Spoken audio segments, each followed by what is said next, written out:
Sorry, he says I can't sing Taylor Swift. Alright, so that's the intro. That's that. That's the iPhone. Alright, so I need to adjust a few things here. Alright, so nothing into it.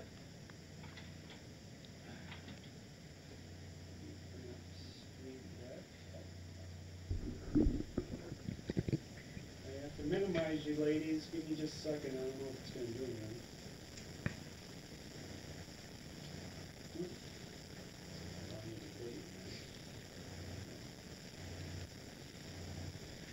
So I told the ladies we're just kind of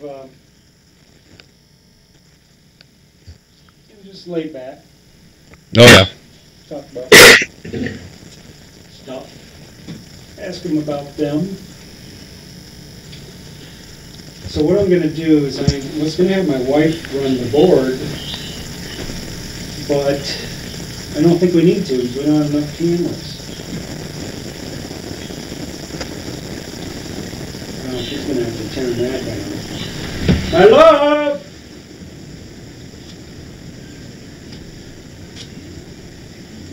Maria! I'm so glad I don't have one of those anymore.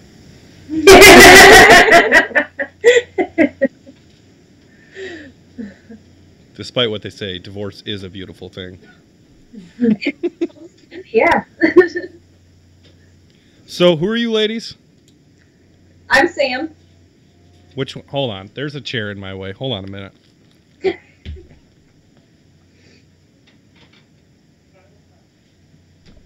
Okay, Sam, wave back at me. Right here. Okay, funny. What color is your hair? A little bit of blonde. There's some purple and blue and pretty much whatever was left over at the salon. Wow. Yeah. And who's in the middle? My name's Elisha. Elisa? Elisha. And our brunette on the other side. Huh? The brunette on the other side. Tammy. Tammy? Yep. With a T. Oh, that's too easy to remember.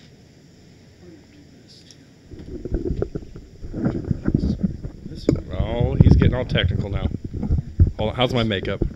I should have shaved. At least trim the beard. So have you guys ever been interviewed before? No. Really? And how long have you guys been doing this paranormal stuff? Officially as a group, a year. A year? Our first anniversary in February. Guys, I know I can't hear you. This is his job for the paper. He interviews people. Yeah, I'm a news reporter. Oh, okay. Cool. Yeah. Kind of crazy, huh? I mean, not really paranormal stuff, but I do like crime, emergency services, city and county news, veterans and military affairs, stuff like that. Oh, it's always got to be juicy stuff then. Oh, I love it. My life is like a big, giant Oprah Winfrey Network show. Yes, just so much food for the drama llamas. Yep, on Monday I can get threatened by a heroin dealer and turn around, go to a structure fire and watch somebody's house burn down, go to a car accident and watch somebody die. Are you hiring? It's actually, am I hiring? Right. I mean, there's enough work for another person, but I mean, there goes all my overtime, and without my overtime, there goes my fishing habit, so.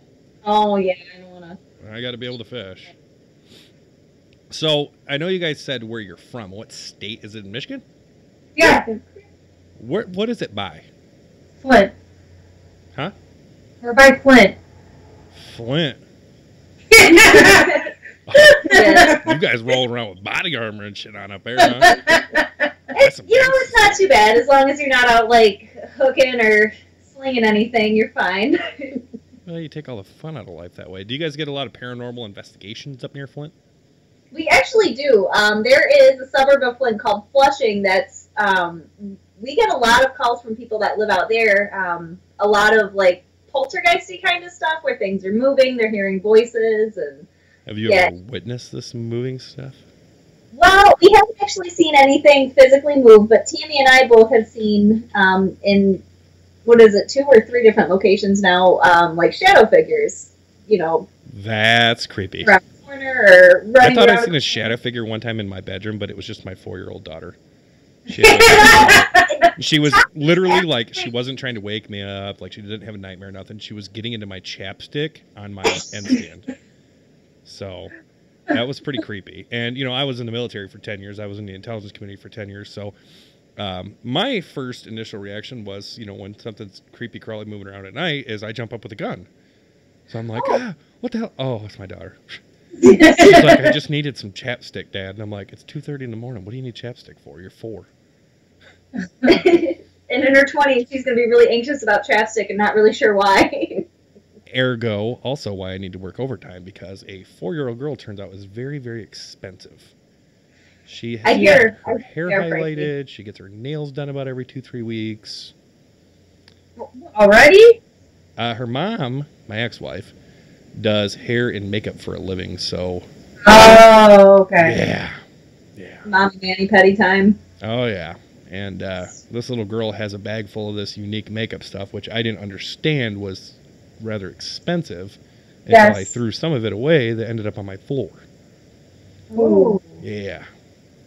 So I didn't know this little eyeliner thing was like $18. And I was like, whoa, best believe I was digging through the trash trying to get it out. Thought it was just something from Walmart or something, but yeah.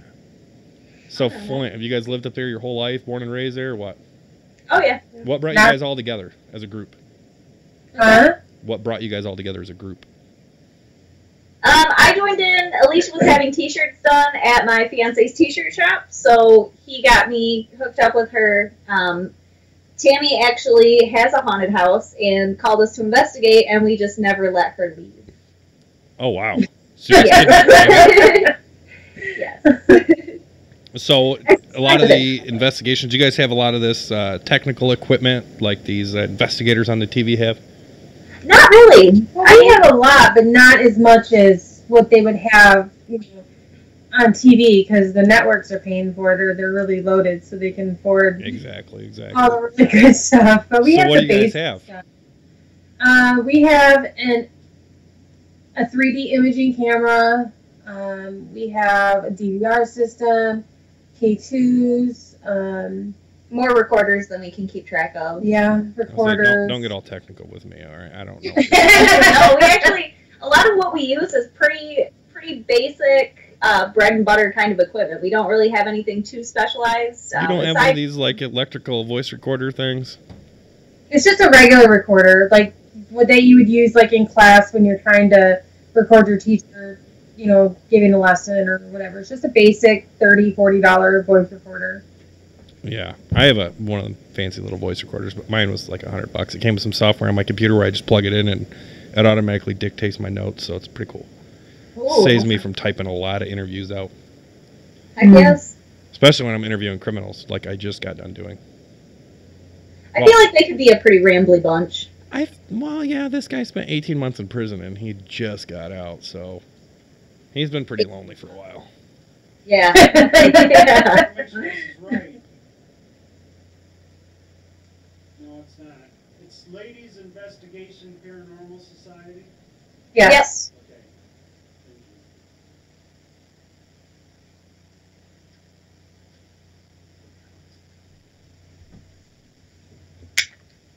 I'm going to change my batteries out. So how'd you guys get linked up with my man Mike here? He actually contacted us through Facebook. He messaged us and asked if we'd be interested in doing a show. Through Facebook, so you guys are on Facebook. Yes. I don't know if you can see me or not, but I'm looking you up right now.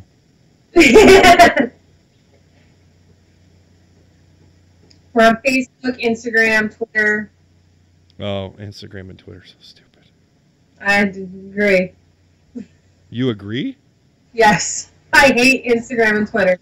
Instagram is for people who can't read. It's just pictures. And Twitter is for those people who drink kale shakes out of mason jars.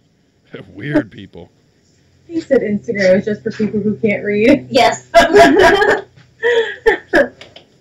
Yeah, we are. Set up.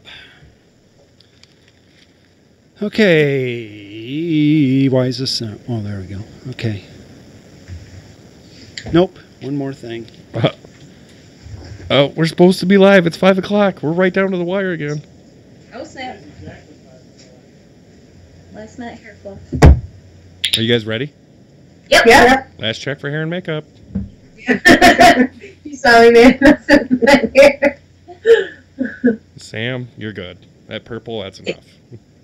Distracting. The rest of my hair can look like crap, and that purple is just like, oh, okay. Okay, let's see. My hair's supposed to be pink. It's blackish. It's a violet velvet, but I think I washed all the purple. Ringers off. Yeah. Spinners off. Oh, good. Thanks for telling me. I should turn that on. Okay. All right, so let me actually bring up, hopefully, let me check something real quick. One more check. Sorry. This is like a spaceship getting ready to take off. We got all these technical checks we got to do. Seat's comfortable, isn't It is very comfortable. I'm about to fall asleep over here. This is better than my office chair. it? Well, I didn't think it was fair that we had good chairs and you didn't. Oh, I'm a military guy. I would have sat on the floor, but just as fine. I actually got used to sleeping with body armor and a helmet on. Sounds cozy. Sounds cozy. You gals up in Flint need to be sleeping with body armor. We're fine. We're fine. I mean, it's not Baghdad, but still. My grandma lives up in Detroit. She used to live on Beach Daily and Telegraph, and she had a lot of problems. She lived there since I was a little kid. I'm only 31 right now, but back then it was a relatively safe neighborhood, and then all the drive-bys and stuff started happening. My grandma refused to move forever and ever and ever, and now she moved up to 18 Mile Road, like way up north of Detroit. So She's on the east side now? no, she's in Sterling Heights. That's the east side. That's fine. I know it's north. So Telegraph is like going towards the west side. I lived on the east side for a long time, so I hated the west side.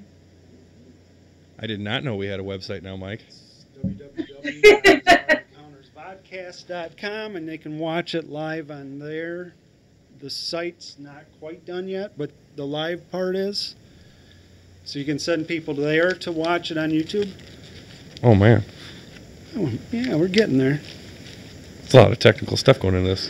Well, I think we're gonna have to move that chair oops. so I can see it. Absolutely. Yeah, sorry. I say I can't even see them. You guys are blocked by a chair. No more purple hair. There they are.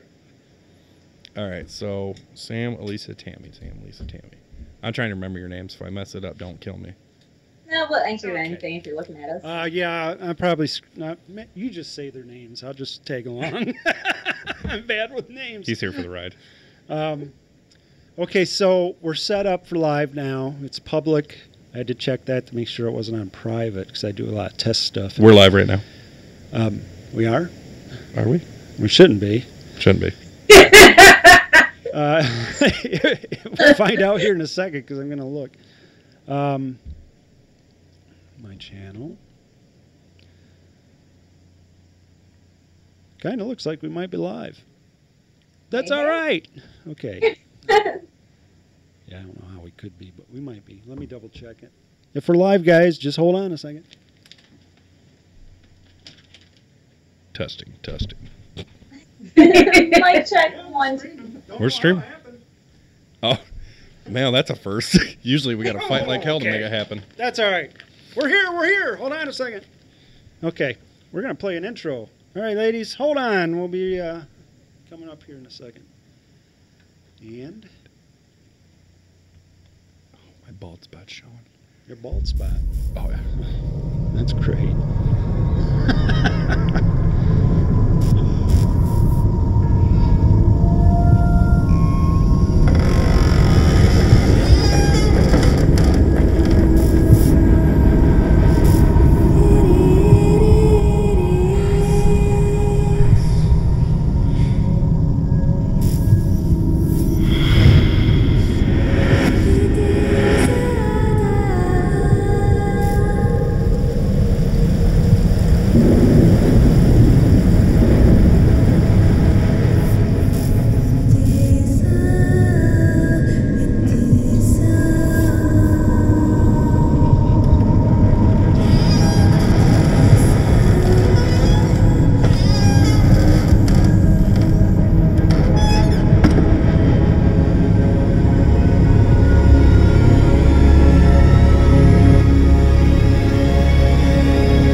everyone. You got a little pre-show going there. I hope everyone heard it about his bald spot on top of his head. Oh, that's so bad. So we are back after a couple of weeks of going down. Mike has made a lot of upgrades to the studio, and it's running Kind of smooth. a lot smoother than normal. Phil is out of the studio tonight, so I'm Corey. Mike is here, my main man. And we are live with the Ladies Investigation Paranormal Society Awesome. via ladies. Skype.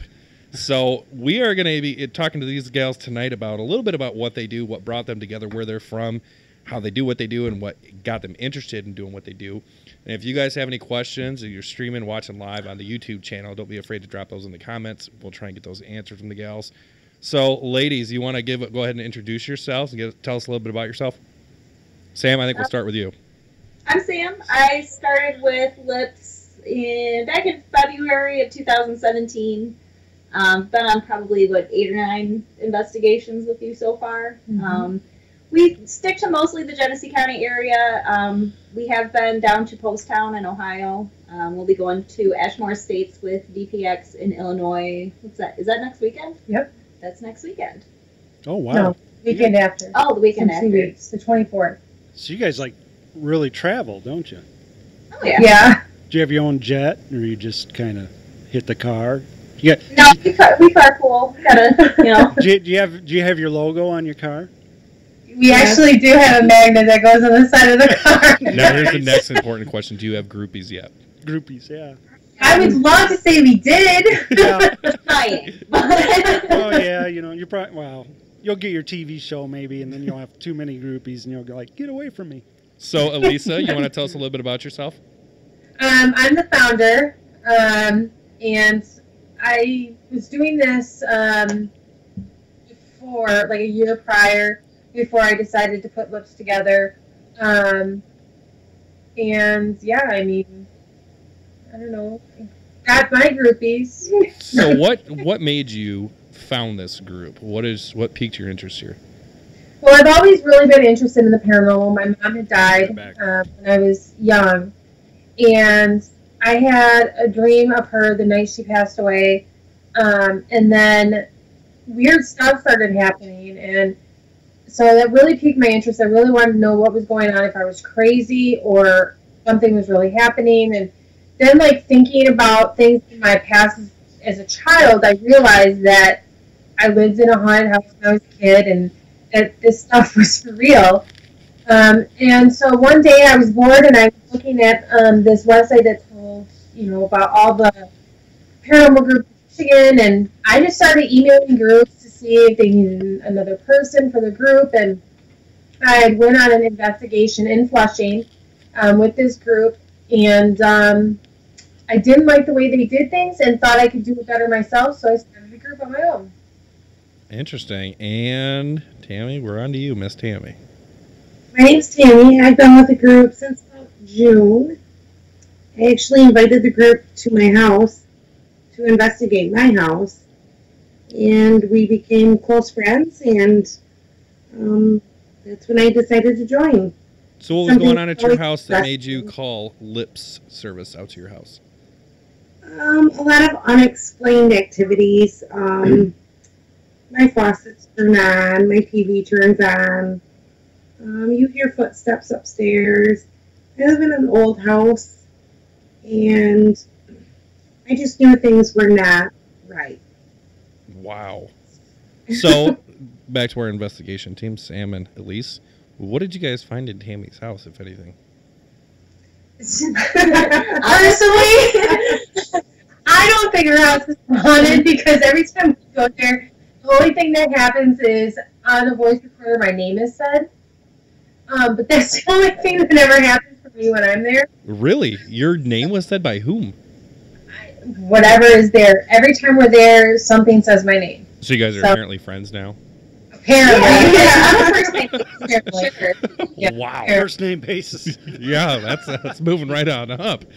Almost everywhere I go, my name is said. So you guys said you're traveling around, to the tri-state area, Michigan, Indiana, and Ohio. What's got to be one of the best things you've ever seen on one of your investigations? Seen or heard? Either one. For me, the best piece of evidence I think we've collected is we were in a basement in a house in Flushing, and we're just sitting down there and we're getting ready to start an EVP session. And Sam, we have a infrared thermometer, and it has like a laser light on it. And Sam goes, well, I'll point it around if I'm feeling a little frisky. And you hear a male say, I don't want them pointing that at us. Ooh. In the recorder. Wow. That's Wow. kind of direct. Wow. Did you point it at him? Just that many words to come out is like, we'll probably never see anything like that again. Yeah, because they say that spirits can say things in three syllable words, and it's usually only like a couple of words at a time. So to have a full, clear sentence, a full-on sentence, it was very intelligent. So that's crazy to me. Like, absolutely, that's probably one of my favorite pieces of evidence we have. Wow. Absolutely. So you guys mentioned something about going down into Illinois or Indiana in a couple of weeks to do another investigation. You're going out there with another group? Yeah, there's this amazing group out of Detroit. They're called Detroit Paranormal, or Detroit. Jeez Louise. Detroit Paranormal. Yeah, Detroit Paranormal Expedition. I'm used to just calling them DPX. DPS. So what are you guys heading down south to investigate? Like, south of the Mason-Dixie, or? Oh, down to Illinois. It's anything south of the Michigan state line. The place we're going to is called Ashmore Estates.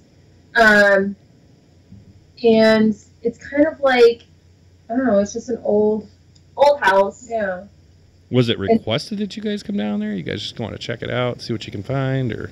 Well, for a lot of the places that are kind of, I don't want to say marketed, but that you can go investigate, they have like minimums. You know, you have to have at least 10, 15 people before they'll close the place down for your group. So a lot of times, you know, paranormal groups will link up to kind of lock down a certain area and make sure they know everybody that's going to be in there. And you have to pay for a lot of these historical locations. Oh, man. To see, this is the first I've ever heard about this. Have you ever heard of it? I have heard of it. Have you ever been on one of these investigations, Mike? I'm kind of smart. Oh. Oh, I'm sorry. Sorry, Corey. I didn't mean it I'm that sorry. way. I was out defending the country. Right. Well, I'm sitting here trying to get cameras to work, right? No, I have heard of that. That's now. Have you guys gone to like the real big places you always see on TV? And I have been. I don't know if you've ever watched Paranormal Lockdown with Nick Groff. Oh yes, yes. But they went to Randolph County Infirmary, and I've been there 3 times. Okay. They shot an episode there, so I've been there 3 times. I've been to, I think Randolph County was the only one that was on TV. Yeah. So I don't think Post Town. Yeah, Post Town was on TV too. Post Town was on Ghost Brothers. Do you enjoy? Yeah. Do you enjoy doing the big places, or do you like to do like residential homes that people don't really know about, or what's your favorite thing? I mean, it's always fun to do something that you've seen on TV, no doubt. That's fun. I Within like reason. both. Like the residentials, I like doing because we can help the families. Right. At least that's our intent. Yeah. We can find out what's going on and kind of reassure them. And then the historical, bigger places, you pretty much know that they are haunted and that you're going to probably get some kind of right. evidence. Where in a residential, you kind of got to go on the faith of the homeowner that there really is, cupboards opening and stuff like that. So you really don't know if a residential is actually haunted until we get in there and go through our evidence. For a historical location, you've had hundreds, if not thousands, of people that have been at that location that have all gotten some kind of evidence. So you kind of know what you're getting into when you go to a historical location. Well, you know what? It'd be kind of cool if we could talk them into it. Oh, boy. Live broadcast when they're on some of these. We could do like a show and have them That would be cool. Wouldn't that be kind of fun? That would be really cool. So maybe I'm we'll down, start. but I'll leave my gun at home because I get scared pretty easy. Well, Somebody's house. well, I'm Yeah. thinking, even they could go. You guys are talking about going to Church Road. Have them come down and. Oh, you guys don't protect want to go to Church Road? Oh, really? What's Oh. that? Oh, it's a haunted road down here in Hillsdale County. Yeah. We want to go. Oh, yeah, they're Yeah, all. well,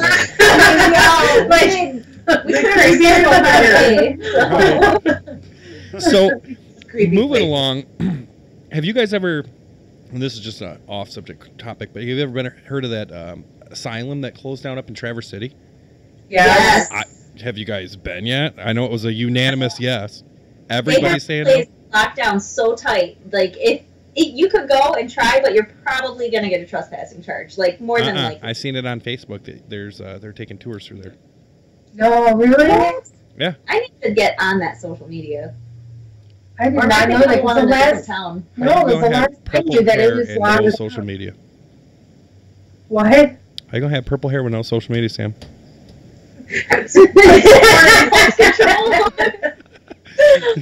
I think that would be Why are an you interesting. picking on her purple hair? I don't know. I love purple hair actually. So You guys want to pick on my bald spot? You can. I've do got that. one too. So So I'll shine it up for you. Just it's purple. The purple hair thing nowadays is actually a popular thing, Mike.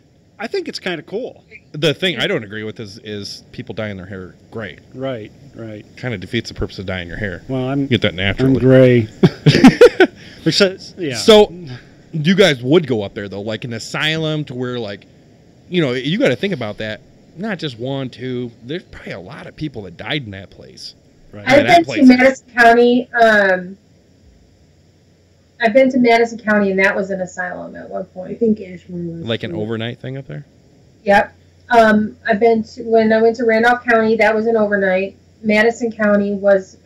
Now, are overnight. those asylum type places? Are those a lot different? Like you got a lot more activity than a residential home, do you? Yeah, when I went to Randolph County, that was insane. Like there was a group of guys that were in the basement, and something was thrown off of the counter, and I have never heard so many men scream and haul ass Oh, guys, up don't do the flight of that. stairs so fast. It was amazing, but I wasn't about to go down there to see what was going on after that. What? Grown men So- scream. Like, it was hilarious. So where do you each draw the line with like something that you'd say, nope, we're done, we're out? What do you draw the line with? Hasn't happened yet, has it? yeah, A mouse. Yeah, That's my we- Sam we when I go to the basement. we called out an EVP session over a mouse. We did. It was. I have an irrational fear of mice, and we were at this residential location, and they have a barn that has had activity in it, and we're sitting on this couch, and I heard a mouse squeak underneath me under the couch. I was done. I couldn't do it. I was done. Yeah. So that was my stop point. What do you guys do when you say I call you out to my home for an investigation? You guys arrive, make a cup of coffee, walk us through how you guys progress through your investigation. Like you just walk in there and just kind of observe what's going on, or you try and antagonize a little bit, or what? A little bit of both. We'll sit there for about half hour, 45 minutes, and just kind of let the house settle and see what kind of noises things like the furnace make, the fridge make, what kind of ambient sound there is, so we can kind of distinguish what's not normal. And then after that, we'll kind of I don't want to say antagonize, but we'll definitely kind of poke and prod and try to get a rise out of something so we can get something collected as far as evidence goes. Do you ever But- do any research on these locations before you go? To maybe say, maybe there's a news article from the 70s or 80s There or whatever. That somebody was murdered in there. One of our locations in Flushing, there was reports of 2 suicides. One was with an older gentleman, and then one was a teenager. The older gentleman happened in the 90s, and the young girl is 2016. Yeah, it was more 15 or 16. very recent. And we went to the police station. They pulled up the police report. With the gentleman, we were not able to get police reports from because their files had been they weren't computerized. They were all in boxes. It would have cost us a couple $100 to get those records. But with the girl, we were able to get the police report. They gave us crime scene photos. And you could see the girl's body.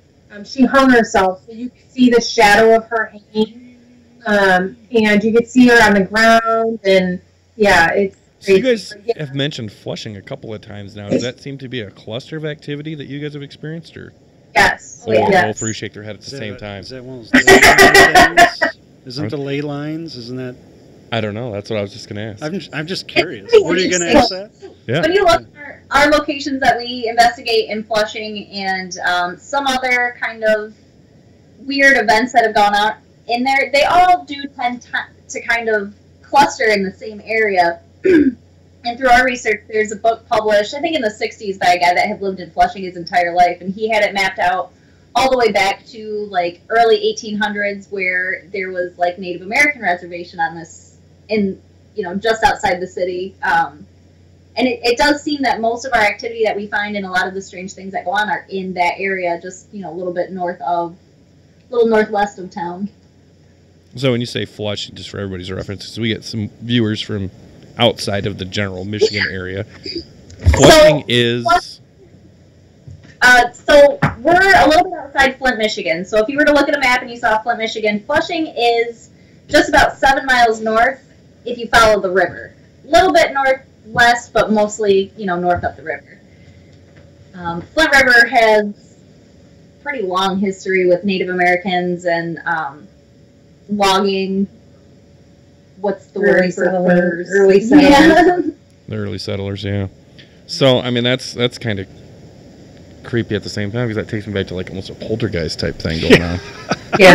Yeah. Yeah, back in, I think it was the 1700s, there was a battle between two Native American tribes, and because of that battle, one tribe cursed the other, and so that whole area is allegedly haunted now. Wow.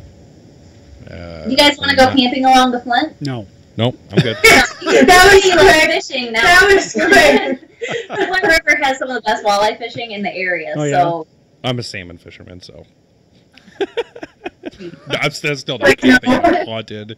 Oh man. No, would you guys go out there and stay, though? Oh, yeah. Mhm. Yeah. We're staying in Ashmore Estates. It's an overnight. We're spending the night. You're Sleeping in it? sleeping in there. Yes. And I went to Randolph County and Madison, in Randolph County Infirmary and Madison County Asylum. I spent the night inside those buildings as well. Wow. What is I the didn't craziest much thing sleep, that happened but- while you were there? Huh? What's the craziest thing that happened while you were there? When I was at Randolph County, it was a public investigation, so there was about 40, 45 people there. So they split you up into groups, and one of the girls, the second time I was there, was like, this thing keeps saying your name. Like, they have, like, spirit box and stuff like that. And so they're like, well, it keeps saying your name, and I wasn't even with that group. And so eventually when we got with one of the other girls, she was like, it's saying your name, and I'm listening to it, I'm hearing it say my name. And my name is so unique because it emphasizes the E in my name. So it's like E, Leisha. So you can't really, like, is that really what it said? But, so we were like, so what do you want with Alicia? And it goes dead, dead, dead, dead, dead. And that was in the basement. And then when we were in the basement, I had this feeling like I should not be down there. Like, I was not welcome down there. So I got out of there. Like, You had like a personal feeling on your person. Yeah, I just felt like I was not welcome and that it wasn't safe for me to be down there. So I left the basement for a while. Wow.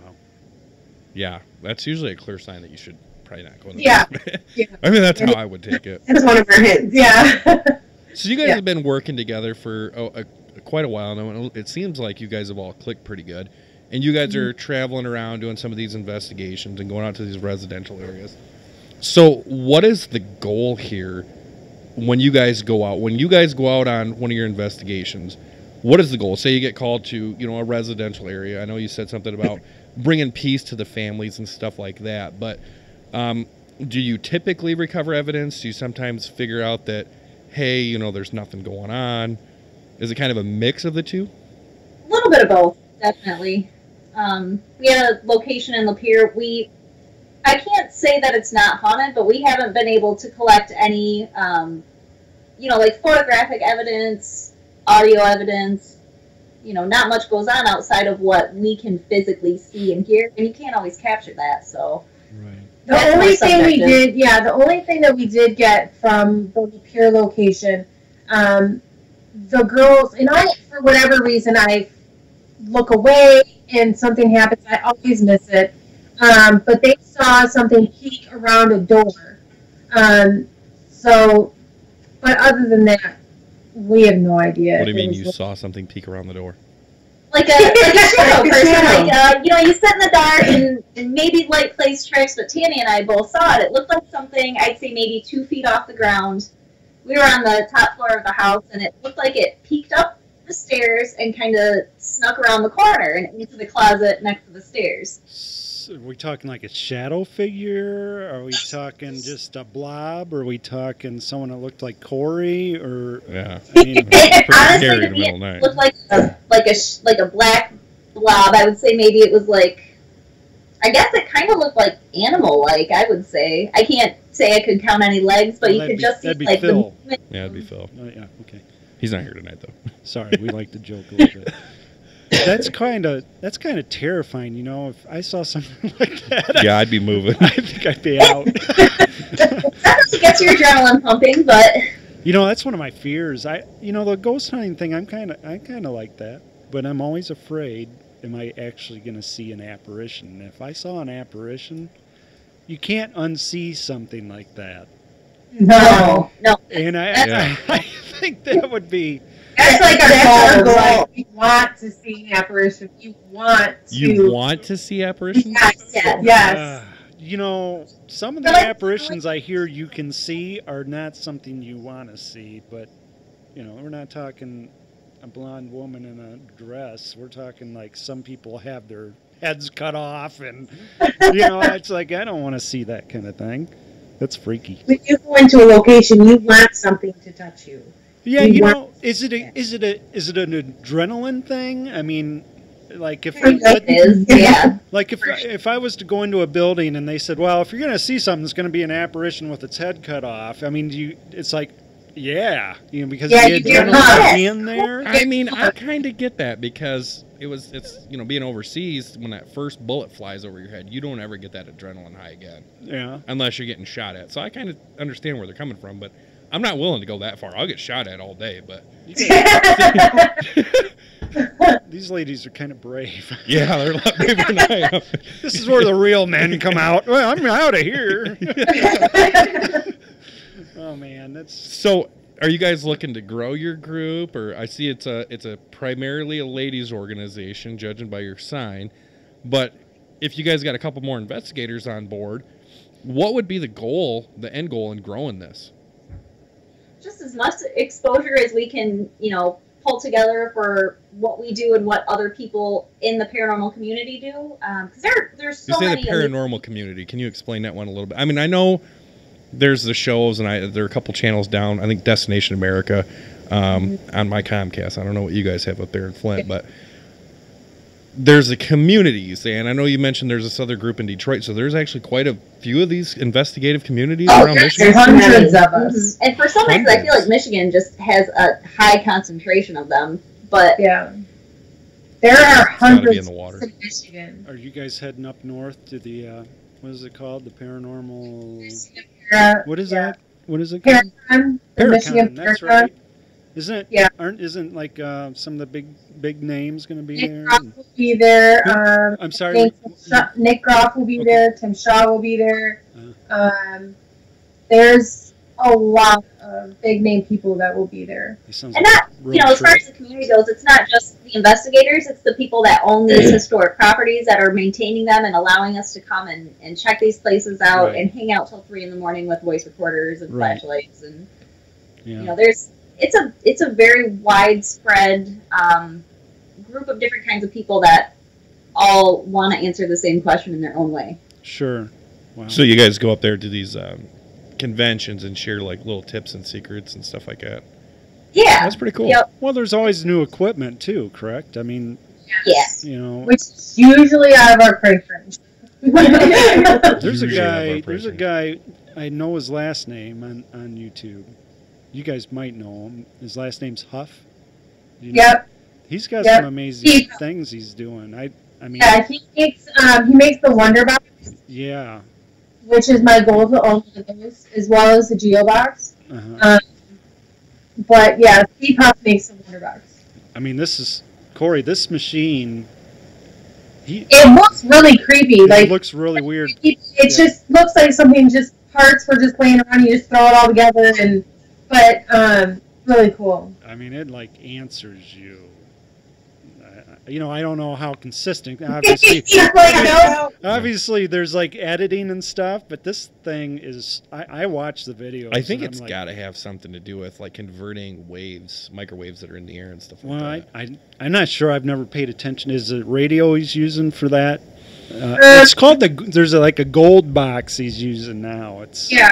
really I'm wild. not exactly sure what he's using, but basically, like, it's white noise. Uh-huh. So you know when you're playing the radio and channel goes out and all you hear is the static? Right. Well, the theory is that spirits can communicate through that white noise. I see. So you can hear them talking through the white noise. That means when, I don't know, do stations end at night anymore? Like if you fall asleep and it goes to No. white noise, it's like I'd be turning that TV I don't know. off. I or watch it's the gonna be military talking to me. channel. World War II and colors on all the time. So. Right. The next thing you hear is the national anthem in the morning. Anyway. Oh yeah. But- No, that's pretty cool. I've actually done a little bit of research on this. I watched Destination America a few times when they had reruns on the Right. military channel, but I've actually seen somebody using one of those gold boxes. Yeah. And it looked like a radio that somebody like slammed on the ground, duct taped back together. Yeah. In a more sophisticated way, but what was coming out of it was like, whoa, like something Yeah. was actually talking to He him. did, you know, and I probably shouldn't say something like this, but he did Robin Williams. He tried to contact Robin Williams, and I'll tell you what, it sounds like Robin Williams coming through. I mean, it sounds like Robin Williams coming through. So we're talking about like a really, really, really sophisticated This Ouija board. one's Yeah, they cost anywhere between, well, I don't know how much Huffs are, but a Geo Box is a couple $1,000. Wow. At least $1,500. Wow. You know, was it who was it? Here goes my Drawing a history. blank here. Oh yeah, I am kind of drawing a blank. Thomas Edison. It was his goal to make a box that could speak to the dead. Yeah, I don't know how, but Well, I'm glad we went with the light bulb instead. he thought it was possible. I think Nicholas Tesla. Tesla. Boy, I can't talk. Nikolai Tesla. I think he was trying to do that kind of thing too. So There's actually, you know, I read a lot about that, about a lot of the historical founding fathers of our nation being involved in the occult and paranormal science and stuff like that. So right, it's pretty Yeah. pretty interesting stuff. it is. It really is. And it wasn't like, you know, nowadays where people think that, you know, you're just out of your mind or whatever. Back then it was like people were actually trying to communicate and figure stuff out. And Yeah, back then they would homes call it. back in those days too, it'd be passed down from generation to generation to generation. So Yeah. Did you guys ever use apps? I know there's a lot of apps for that. I have an app on my phone. Any luck on that kind of thing, or? We used it when we did Randolph County. Yeah. It seemed to work. That's what my name. One of the times my name was said was through that app. Wow. That would be the only thing that would make me think it's legit. But Right. there's a lot of other apps out there like Ghost Radar that's so full of crap. Like, Yeah. Yeah, I'm sure it's a lot of them no, are but that way. But Echo Box, the one that my name was said through. yeah. It's subjective, so Well, it probably all is. I mean, really, when you think about exactly. Yeah. it, it doesn't matter what you're It's using, ridiculous. an app or a piece of equipment. it's kind of that way, or it'd be proven. I mean, and it's not proven yet. But Well, I mean, and then again, moving away from technology and stuff like that. I mean, when your faucets are turning on and cupboard doors are opening, that ain't an app or a piece of technology doing that. No, it's not. No. So, honestly, what do you think a ghost is? I mean, is it a ghost as we think, a loved one that has passed on, or is it? I believe so. I mean, I believe it is the energy or spirit of a person who has passed on. well, you hit it right on the mark. Energy. We're all energy, and energy never dies. So it takes a different form. So, Yeah. that's probably the best way to look at it. Mm-hmm. But it does make you wonder because sometimes some evil things seem to come through. There's some evil people that. And exactly, and I'm Right. sure they can carry that over. We've been fortunate to not run into anything Too nasty. negative or Anything that made us really scared. Like, Yeah. jumpy is one thing, but like to where you're terrified to the point you want to leave, we haven't been there yet. No No, offense to any of you, but I'm we- pretty sure your definition of normal or regular scared is a lot different than mine or most normal people. So Yeah, there's a bit of a scale there. when we have had two instances where we've been at two different locations and it's made us physically ill. Mhm. I was at a residential place and we were at Polktown. She got super sick and she was like a few hours after we left the location. It was still sick, and then it went away. Where I was at a residential location and got super sick and had to leave the investigation. And then after a little while on my way home, I was feeling fine. What do you think causes that? Do you think that's, I don't know, what would that be? I mean, a lot of people say like electromagnetic energy can do that to you and different things. Do you think that's possibly something close to you that decides to stand next to you and put their arm around you and say, hey, your body reacts that way? I mean, I think some people are more spongy to the energies that are around them. So for somebody like me, Tammy, or Alicia, we're all pretty highly sensitive just because we've been practicing for so long. But right.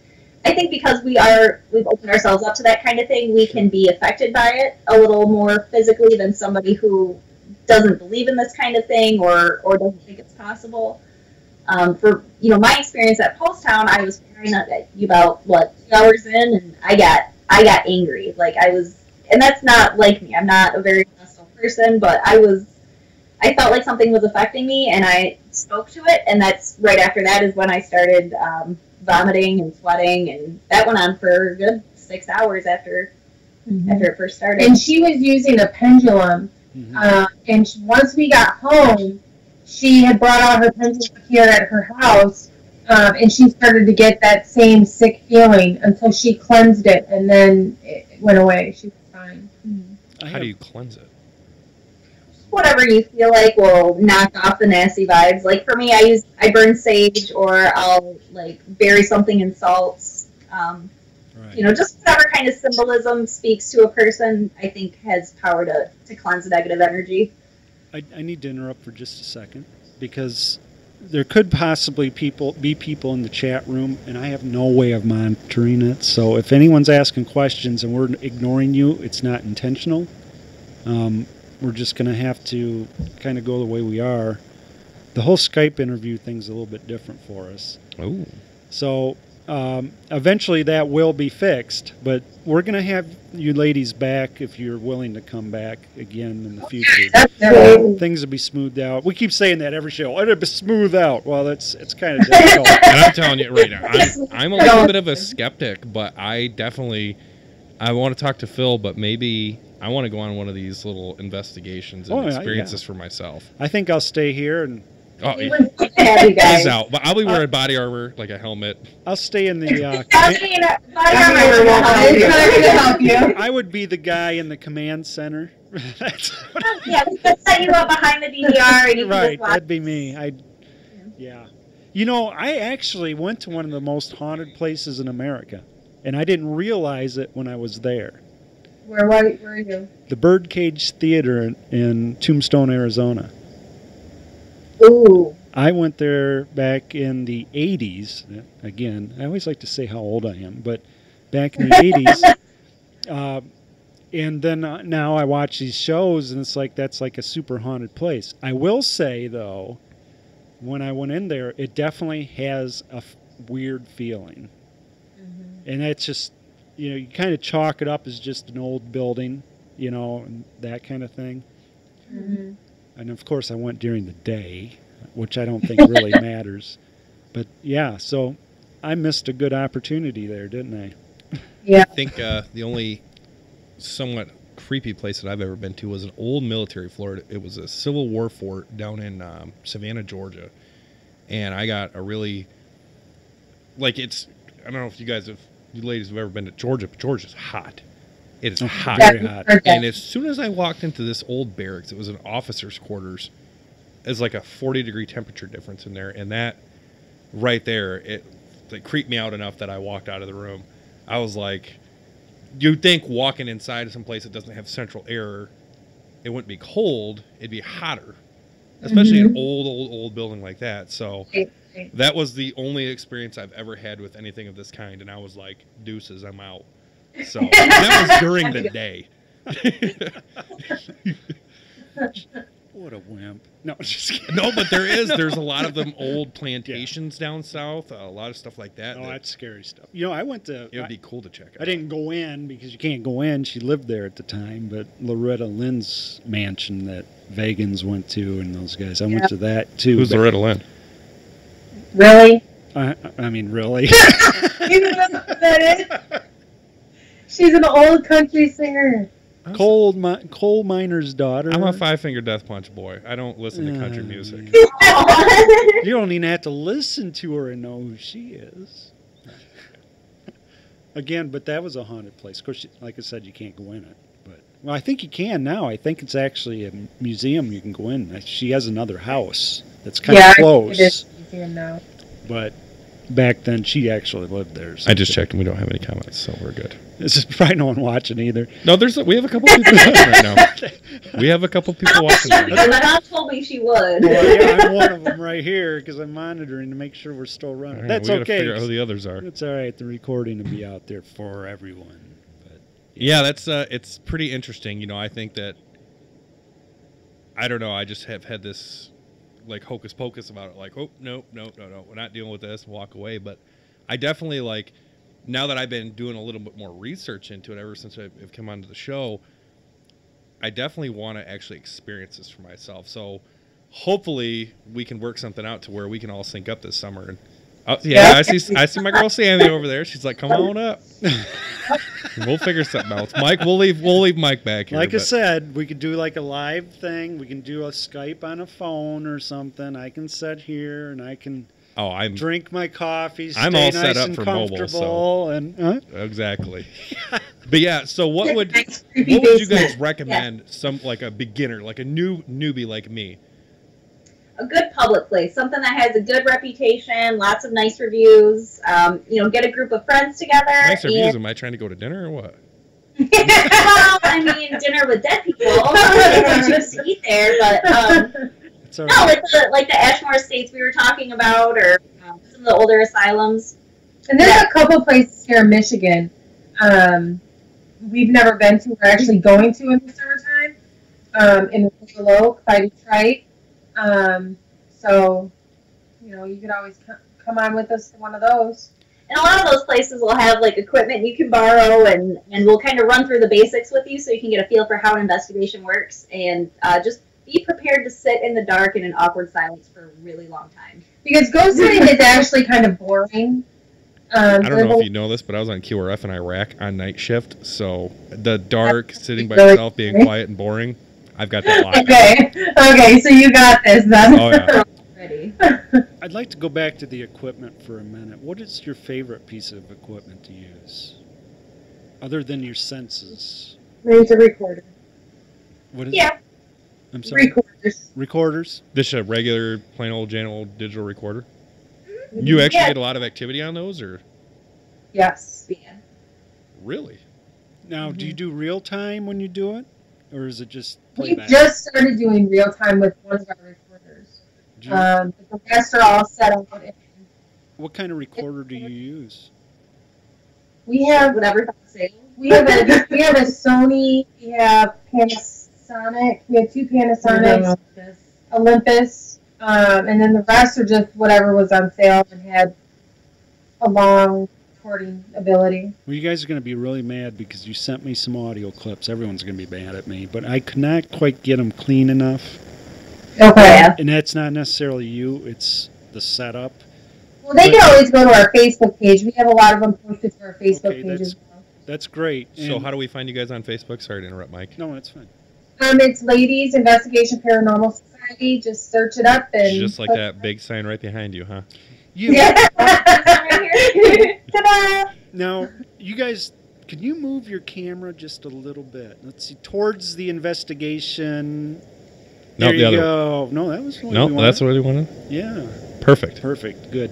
Will the glare go in there too? No, what it was, no, it's good, isn't it? Oh, yeah, I like it. I had to move the screen because Corey, when we started out, was off screen. You couldn't see him, so I had to I have a scoot really over. big head. So, we're good now. I just want to make sure you all had equal time. No, that's actually pretty cool. So you guys have these audio recordings right out on your Facebook, huh? Yeah. Yeah. And The you one can that I hear, was like- telling you about where it says I don't want them pointing that at us is actually on there. No way. It is. Oh, I'm gonna have to check this out tonight when I get home. So this is what we are going to use. Corey's going to use if he goes on one of these investigations. I don't know if you can see it. That looks like a giant audio recorder to A me. little bit. What is Put that that? up to the camera. It is A Zoom a Zoom, according to Mike. H6, I believe. What is a Zoom? That is one of the best audio recorders you can buy. Ooh. Apparently, this actually- is the gold box of audio recorders. No, I'm not bragging. I had to have that to start this podcast. You know, this is what we ran all our microphones through. You can run microphones through it. You can run the stereo through it. The OG equipment there. Yeah, these are adjustable. I don't have batteries in it, do I? Probably not. A lot of your ghost hunting teams use Zooms, but they use, I think it's the H5s or something. This is the anyone that sees this, I think it's the H6. Yes, it says right there, H6. How about that? But these are really nice because you can listen real time. You plug your headphones in, and it's in stereo, so you can really pick up things. So you'll be using this if you go with them, and they can try it out. We're bringing our own equipment. And well, that's because we don't want to break your equipment. Yeah. Well, we'll have a T-shirt made for you when you come up to. Or Oh, down. you guys are gonna have T-shirts made for us? Yeah. We do Uh, T-shirts. I don't wear boys small anymore. Just remember that. Not like Phil. I take an extra large. I'm getting older. like Phil. Phil likes to wear them tight shirts. Does he? Show his muscles, Well, you know. yeah, well, he's built for that. Yeah, he's a lot more built than I am. But yeah, so I always thought probably the recorders. I always wanted to try that for ghost hunting, but I haven't done it. You're going to get the chance to do that. I have a if you go. FLIR camera that I'm going to bring, actually. Oh, you We do? want one of those. See, now you guys, you're teasing them. Yeah, we want one of those. Can I? Now, how did I've got to ask why he has one of these things? Right, I was just going to say that. Jeez. Believe it or not, it was very useful overseas. Overseas, Tracking down heat I signatures. got that. really? Well, I have a. I think you may have one. You said something possibly, but I have one of those laser thermometers. You can Oh, take, yeah. You can take Yeah. that with you too. Oh, see, we're getting set up. I'm gonna have to get so- like a utility vest or something. Yeah. That would be adorable. And I have one of those too. Oh, see, No, seriously, when but I I, want mine to say Ghostbuster on the back. when I was doing movie stuff, I held my lenses and all that stuff Oh, yeah, in it. yeah. So you can take Now- that. since we are ladies' investigation, part of the dress code is red lipstick. Are you going to be okay with that? Only if I can wear my kilt. You have Yes, to- that's Absolutely. totally I do okay. have a kilt. Yeah. So we're good to go. Now- Like crouching involved, you might want to layer. Yeah, spandex on underneath. I got it. I got You it. can't guarantee where you'll be sitting. All right. So apparently, kilt and combat boots. That'd be funny. Yeah, we're definitely gonna have to get some video of that stuff too. I think it'll be really eye-opening actually, to go up there and do something like this. I think as part of Bizarre Encounters, you need to. It's almost mandatory. Yeah, it's almost like a lesson. You have to go do this. Now, I have done it. I have done it a few times. So I've already done that. So what I enjoyed it. I've been there, done that. Your turn. what mindset do I need to be in before I walk in and prepare for a night? Just be open-minded. I'm very open-minded. Do I need to be like de-stressed, calm down from a long day, chain smoke a couple cigarettes, have some coffee? Yeah, whatever you need to do to get to like a good, comfortable, kind of chill baseline before you walk in. Wait, you want me to be comfortable and chill? Yeah. Oh, totally. On a ghost hunting investigation? You gotta start chill. We have so much fun that I don't know how we get stuff done. Like, that's say we need like a blooper reel or something when we're at investigations because it is insane. Yeah, we do some silly stuff. Like we had split into 2 groups. We were doing an EVP session, and we're both along the same wall of the house, and we decided to do the 3-knock thing. Like, okay, we knock 3 times. You, the ghost, finish our knocks. They were doing the same damn thing downstairs. Now, we had no idea. Yeah, that so happened to me when I went on my excursion. There was a knock right by my head. And it was a knock. I mean, it was bam, bam, bam. Like, nope, I'd be done. And I'm like, who's on the other side of that wall? Well, there's nothing out. I'd be going through the wall. Yeah, that's scary. That's scary. I mean, because you don't expect it. See, I think that's, it's a scare factor. It really is because you don't expect it when it happens. See, I think going into something like this, I would be adrenaline out of it. What's that? Don't expect it to happen. Right. Yeah. It's the adrenaline kicks in. Yeah. Because even though we believe in this stuff, we still have a healthy sense of skepticism. Mm-hmm. So even when something does happen, we're like, did that just happen? Okay, why did that just happen? Like, was there a cat that knocked it over? Or did I touch it? I wouldn't necessarily call that skepticism. You're kind of like a news reporter. You're trying to remain unbiased and in the middle, and you're actually trying to prove one way or another which way it works. Yeah. Exactly. Okay. Yeah, I mean, that's probably the only fair way to do it instead of saying, oh, it's got to be a ghost, Right, exactly. I would suggest one thing. If Corey goes with you, it should be like a public place, not like a home, someone's home. Because I would take you to a public location. Because he would run out screaming, and I don't think the homeowner should neighbors, because I have a really high-pitched scream. I'm like Taylor Swift without her makeup. Yeah, so I just wanted to say that. Actually, Church Road would be good. It's wide open. You can just run down the road, It wouldn't be so bad. I don't run anywhere, not in a kilt. Oh, man. That's the problem. Yeah. Have you guys got any big trips planned for this summer?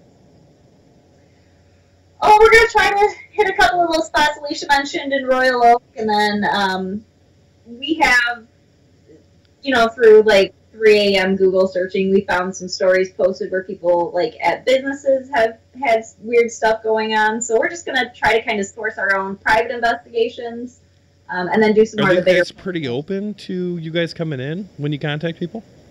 People are surprisingly open for the most part. Really? Wow. Yeah.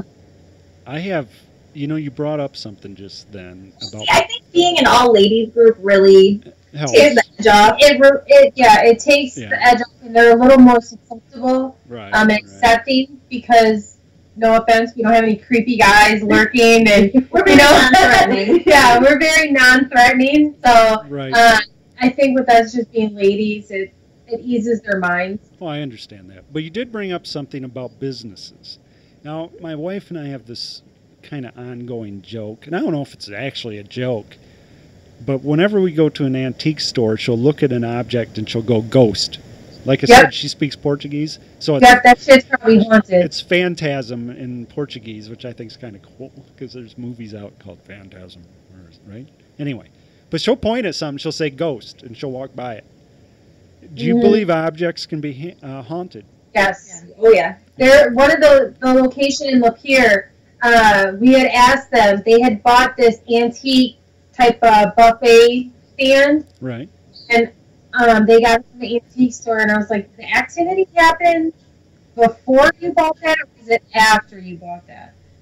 Because I believe that energies can be attached to a certain item, and they don't want to leave that item. They loved it, and they go where it goes. So are you talking about like that movie Annabelle could be real? Annabelle is real. What? Annabelle is did real. that? The only thing, it was actually a Raggedy Ann doll. Yeah, there's pictures of it online. Don't laugh at it. or is that the other guy? What? And Lorraine Warren's. Lorraine and Ed Warren, I don't know if you've ever heard of them, but they're like yes. the gods for the paranormal world. Yeah, and they have like haunted objects in their house. They lock up, they have a museum. and it's actually in a glass case, locked. Time out. They take this stuff back to their house? Yeah. A lot of people do that. I mean, well, I shouldn't say a lot. There are people that do that. I don't think there's enough sage in the world to save me. Do you realize this doll's in the house of this lady? Do you realize that lady and her husband are the ones that investigated Amityville? And they also did The Conjuring. They investigated the house. Yeah. That's about them. I haven't seen that one yet. Oh, Yeah, watch it. It's a true story too. Now that we daylight savings time, we sprung ahead. I'll have a little bit more daylight hours to watch scary movies. Well, But keep in mind Hollywood does kind of flare it up, but it's basically watch I The didn't know Conjuring. Annabelle was scary enough, and I know that was based on a true story. That's based on a true story. Watch The Conjuring. That is probably my favorite scary movie. That's an excellent movie. The It's Conjuring. legit. It was a real movie. Based on a true story. Yeah, definitely watch it. I'm not going to sleep tonight. You do, yeah. Do that tonight. Do that tonight. Yeah. Yeah, that's a good flick. So we kind of interrupted. You can explain though about Annabelle, a little bit of her background. You sound like you know a little bit about it. I mean, I've heard a few things about that doll affecting people that So it even was come to the museum. It was a Raggedy Ann doll? Yeah. Yeah, it was an actual Raggedy Ann doll. And then for the movies, they just made it into this creepy looking Kind of like Jigsaw's doll. cousin. Yeah. You heard the story about the motorcyclist, right? Mm-mm. The Annabelle? No? No. He went to visit, and you can find this online, and I think there's YouTube stuff on it, that the museum, it's full of all the haunted objects. A guy and his girl came up to that Annabelle doll and says, "Oh, you're nothing, da-da-da-da." Left the place and was killed in an accident, hit a tree. Because it's a haunted doll, so there's something evil inside that Annabelle doll. Yeah, so you can't be, like, if you It's haunted or... You got to be anything. nice. You got to be nice. You can't laugh. You can't joke. You got to be nice to these dolls. At the Madison County Asylum, there's a doll there, and her name is Maddie, and said that she is haunted as well. Let's see. What's the one in Florida? The what's that doll in Florida that the guy carried around forever until he died? Yeah, I think I've heard that one. It's like a blue jumpsuit. Yeah, he's like in a sailor outfit. Yeah. And that one you definitely don't want. They have people have said things to that doll, and they've gone home and had just horrible luck. And they'll actually send apologies in the mail to the doll at the museum to try to cleanse themselves of all the bad things that happened after they did that. It's that bad. Oh, no. Be careful what you mean to. What's that? Yeah. So be careful what you mean to. I think all And my they daughters say that dolls dolls are are vessels for spirits or negative energies. Because they're an effigy. They're, a physical representation of a person, and if you attach, like, some kind of I've heard that. specific... Yeah, you can... I think those are very charged objects. Yeah, They can't- dolls can be nasty things. Yeah, my daughter ain't allowed to play with dolls no more. Everyone's had an experience with a doll that just freaks them out. It might be I can't do dolls. We never do dolls. Yeah. Cannot do dolls. Yeah. I'm terrified of dolls. I have been since I was a little What do you mean you kid. don't do dolls? Well... Like, if somebody called you up to investigate some doll, you'd be like, no, call somebody else? No. Probably not. No. They're saying they don't want Like, one that's set the on whole the table next Oh, you don't to want one sitting in your little Oh, basement hell down there. no, I go. Yeah, there's no doubt. That's in why that. I'm glad I didn't have daughters, because she would not be allowed to play with dolls. Yeah. Not at all. I got like 700 of them. Baby alive dolls. I know, and these things are creepy too, because I thought it's gonna make me sound crazy, but I thought one of them was alive, like it was moving and stuff. Well, on its it own. can happen. No, it's a baby alive doll. Oh, those are This thing horrible! actually moves on its own, and I'm sitting there, trying to watch live PD at night. It's like 10 o'clock at night, dark as all can be, and I see this little movement, and I'm like, that's what. And I had just watched Annabelle too, so I was like, Oh no, we have to burn it now. yeah, but I didn't know these dolls Yeah. move, so I'm just like, I threw it outside, and I'm like, Yeah, but is it supposed to move? yeah. Yeah, these for no these reason, baby though? dolls actually go to the It bathroom. poops and everything. Yeah, but Poops if it's and not eats. being held and it is still do this kind of thing? It was probably the cat that did something to Oh, it. see, that now made it move. he's making excuses. I'm Oh, trying it- to logically justify this in my mind, so I'm not like. It scared the crap out of me. There's a though. lot of movies about people saying, "Oh, it's nothing," But, all right, well, I wouldn't want one by me. No. I keep all that stuff out of my bedroom at night. So you guys, what has probably been the most fulfilling thing that you guys have done since you started the Lips Group? Yeah. We did a location in Flushing, and the family was terrified. They were all sleeping In the living room. In the living room. This is a family with 6 kids. Yeah. Oh, wow. And we were all sleeping in the living room because they were so terrified. We went in, we did our thing. We used some of our subjective tools, and we feel like we were able to release those spirits that were there. And they haven't had any activity in their house since we left. So what'd you do to release the spirits from the home? We just talked to them, basically, told them it was the place with the 2 suicides. Like, hey, bro, it's so time to go.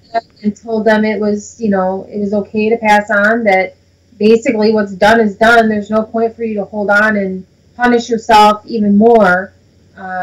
We felt the energy kind of release. release. Yeah, it And was like a pressure valve went off. yeah, it was weird. Like you could tell that something in the atmosphere had changed. When the homeowners came back home, they said it felt like they had just moved into the house. It didn't feel the same way that it had 6 hours prior. And they haven't had any activity since we left. Wow. Well, that's great. That's really cool. I mean, the part that with no activities. Yeah. I mean, the kids are sleeping in their room. Good. Yeah. They don't sleep in the living room anymore. They made the house their home, for the most part, I guess. What a scary thought as a child having this problem in your house. Normally a child will have a nightmare, they go to mother or father, it'll be all right. But when you can't get rid of something like that, it's a constant nightmare. Right. And it has to be scarring, For them to live in fear every second of the day. Right. And they have a lot of little kids. Like they have a 16-year-old, 11-year-old, and then all the other ones are still a lot smaller. Like they have a baby. Yeah, baby, Wow. toddler. Do you think it's true that a lot of the younger kids, like between 2 and 6 or 7, are more susceptible to seeing apparitions and stuff like that? Yes. I My wonder why kids that did. is. Both of my kids did. My youngest actually still sees things, and he'll be 9 next weekend. I know we were getting my daughter out of the bathtub one night, and she pointed and she goes, "That man's watching you," and I'm like, Oh gosh. "Yeah, that's what I was like." I turned around and I'm like, "Did I leave the door unlocked or something?" Ooh. And there was nobody behind me, and I'm just kind of like, "What?" There was nobody behind me, but it was like she just pointed. She goes, "That man's watching you," and I'm like, Youch. Oh, time for bed. Yeah, time for bed. I slept on the kids are couch. more susceptible to it. Kids I wonder in the why that outside, is. too. They don't know, haven't been taught yet that it's not real. So they can't, Right. what's the word I'm trying to use? Differentiate. Yeah, that word. They can't tell the difference. So they believe it. Wow. So I don't. Can I I need to get some has sage. anyone been watching on the news about Alexa? Who's Alexa? Creepy laugh. Alexa, yeah. Alexa, can you laugh? Sure, I can laugh. Tee-hee. See it, but it's not that kind of laugh. What was that? That's Alexa. That little hockey puck talks to you? Alexa, say hello. Hello. That's my co-host when you're not here. That's a ghost. Can you guys hear Alexa? Yeah. Oh yeah. Yeah. Did you ever get any of the laughing when it wasn't called for? No, not yet.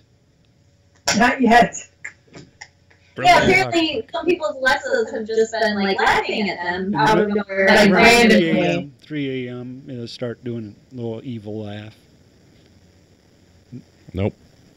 But the reason I bring that up, in the side of your house laughing at you. the reason I bring that up, isn't this maybe Alexa maybe a way for a ghost to communicate? Possible. What's that? I'm sorry. I guess it could be possible. I mean, 'cause they can manipulate electronics. Right. Alexa, are you haunted?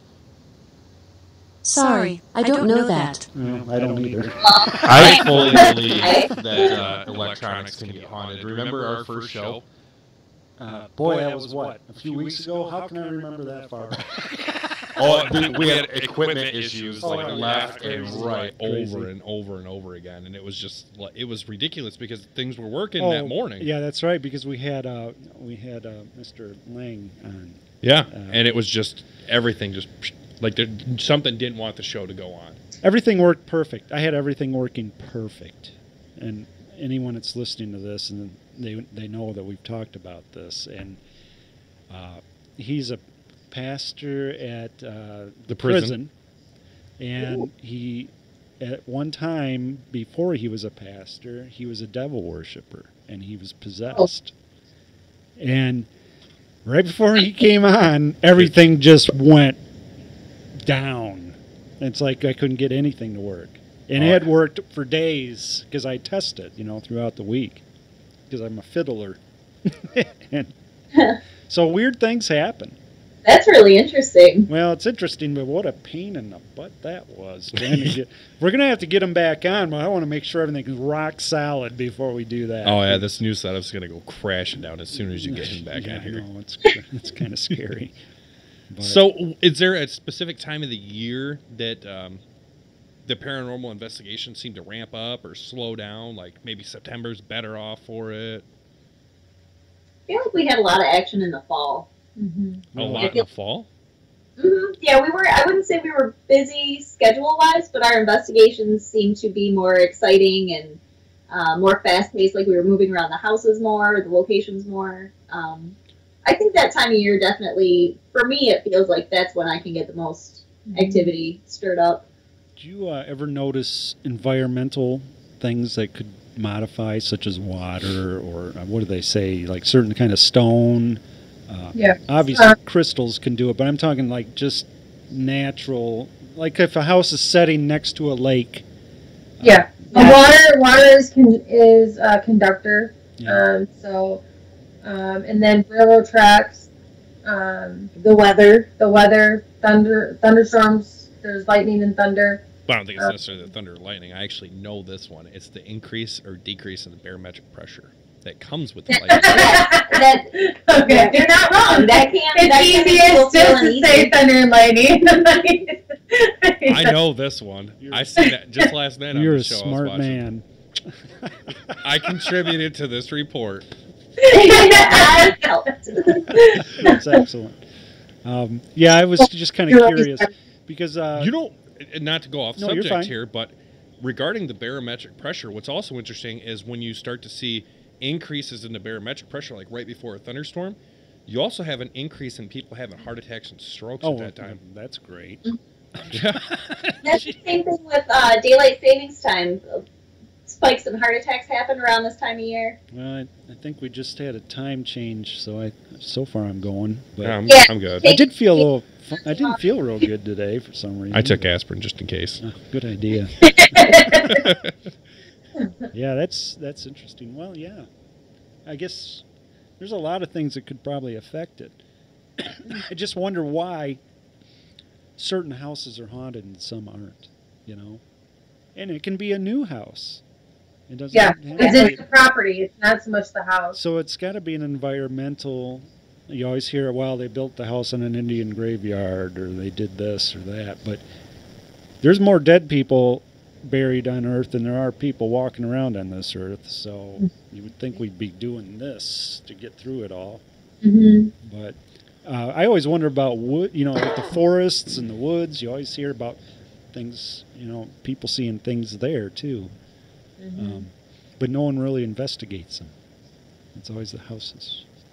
Yeah, I would love to get into some like Pear Cheney up north. It's an abandoned, what was it, like a mining town or something. That all pretty much you can find now is some of the headstones. So something like that would be cool to check out. Right. Or they say Santiago Road up in Augury, Michigan here is haunted. Like people see headlights or hear brakes and crashes when there's nobody on the road.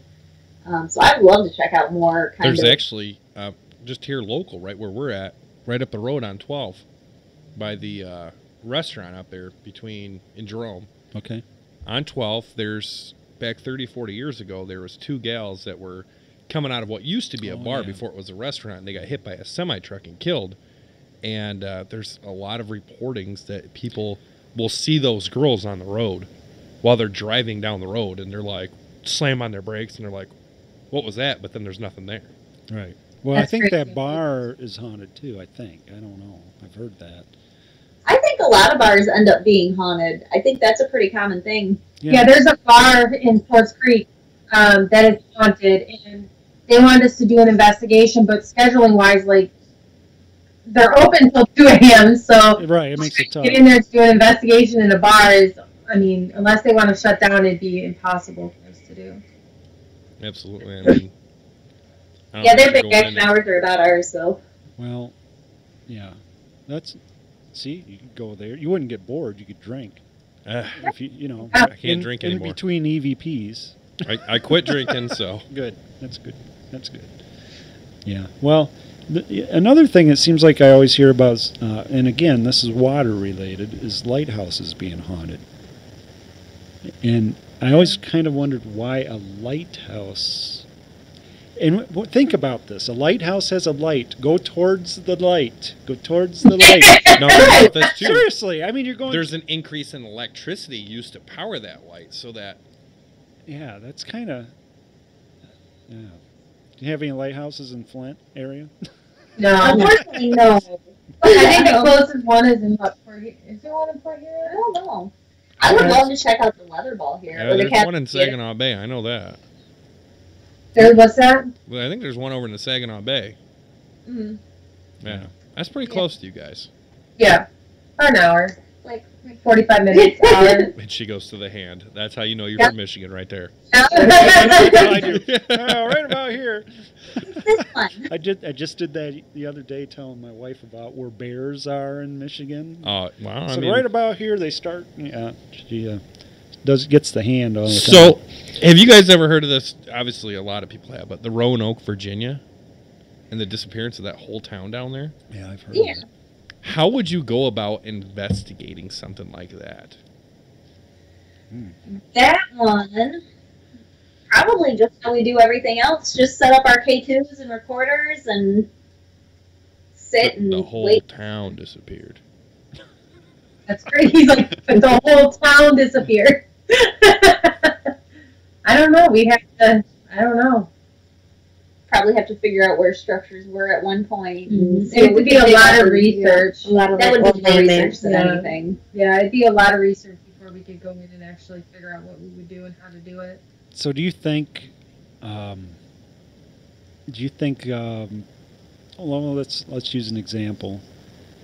Jet plane crashes and kills everyone on board. Do you think that's a hot spot for ghost activity, or is you know what I mean? Because a mass amount of people died suddenly. Do you think that would be just the location? I mean, obviously they take the craft away, what's left of it. Do you think they kind of linger there? Is there a chance of that? I think, yeah, because the fact that it was so sudden. When I first started doing this, and I went on my very first public investigation, they usually have like a team that runs the tour and runs the investigation. So you get split up between each investigator that's working the location. And they always said, never say, do you know, or when did you die, or how did you die? Because they may not know that they're dead. Oh, okay. And you could start, like, something horrible. Really? Like, yeah. So sometimes I forget, but I try not to say, when did you die, or what year did you die, or anything about them being dead, because they may not know that they're dead. And a plane crash, it happened so suddenly and unexpected that they may not know that they're gone, and that may be why they are still lingering in that location. What would you do to help that spirit? Would you, what would you do to try to get them not to be lingering, not to be around? I mean, would that be something that you could do, or would that take a priest, or what do you think? I mean, have you tried that? Yeah, we did that at the Flushing house. Oh, okay. 2 suicides. Okay. That kind of thing, it's you don't really go into it with a plan. It just kind of happens, and you end up talking through it. And I know when we did it, I don't remember anything from the conversation. Like, I'd have to go back and listen to the recorders to know what was said to get that spirit to be able to either cross over or whatever happens to release somebody that's attached to something. So it's a really, that's when you start getting into like mediumship and sort of the more ethical. It's I don't know how we do it. It would be like when we go into these, we talk to the spirits or whatever, like they're real people, because they were at one point. So when we were at the Flushing house, we talked to them as if they were sitting right there next to us. Right. Especially the young girl. But it would be like a case by case. There may be some locations that we know right offhand that we are not equipped or have enough knowledge to be able to handle crossing someone over or something like that. So then that would be when we would try to call in a medium or psychic or someone that could help us handle that situation. Right. Well, that's the sad part of it, So when you're almost taking on the stuck roles here. of investigator and counselor and friend all at the same time. Right. Pretty much. Right. Nothing's ever scripted. We never know what we're going into or what we're going to come across or how we're going to handle it. It's all spur of the moment, how we feel at that moment. Right. Yeah, because when we went into that Flushing house, we didn't start the meeting beforehand and be like, okay, so our goal is to cross these people over, to get them out of here. Like, it just happened naturally. Like, first of all, we didn't even know if they were still there. We assumed that if the house was haunted, that's who would be in the house, because it said that if people who commit suicide usually are stuck in limbo because they're so miserable, they feel like they don't have the right to be happy in the crossover. Or they didn't finish something. Right. Right. So that's why they're stuck. So we assumed that those 2 people were there. But we didn't go in thinking, okay, so this person's there and this person's there. We're going to cross them over and then wash our hands out of the location and be done. Wow. So if you guys could offer any advice to, say, somebody like me who's never been on a paranormal investigation, but they want to go out with a group of their friends to one of these public haunted houses and just go in and get this experience, what advice would you give those guys? Besides, just be open. Number one would be respectful. Right. Be respectful of the location, and not just physically the location, but going into a place that's haunted. You have to be respectful and remember that those were people at one time. And so that's what I would say, is just be respectful. Captain 8, you're going to be up past 4, so coffee, Red Bull. Any other advice for the newcomers? Don't expect anything crazy to happen on your first investigation or any investigation.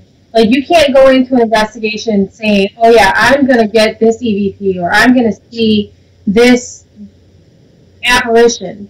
You have to go in expecting nothing. And you probably won't see anything until you go through and review your evidence. And that's another thing that's definitely leave and you're sitting back home in your jammies.